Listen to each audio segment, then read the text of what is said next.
to deny every claim per se.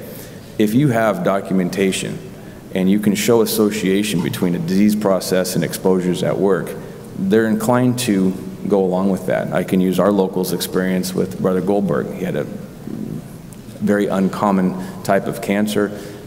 Information was put together and an association was made between exposures at work and his disease process, and the claim was successful, just as Mr. Wojcicki said about the brother from Seattle. So they're not out looking to be those guys like maybe some of the others are. So I wouldn't worry about that, honestly. What I'd worry about is documenting the exposures that you do have as you go through your career.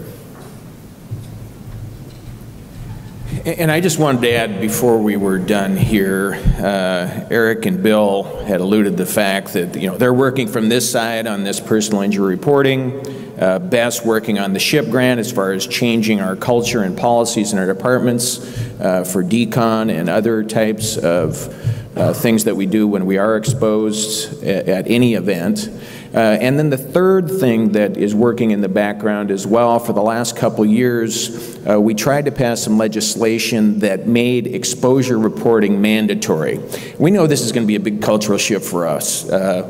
As firefighters, I talked about the California plan. They have 9,000 people that subscribe to their plan across California, and like I mentioned, a few locals here in our state.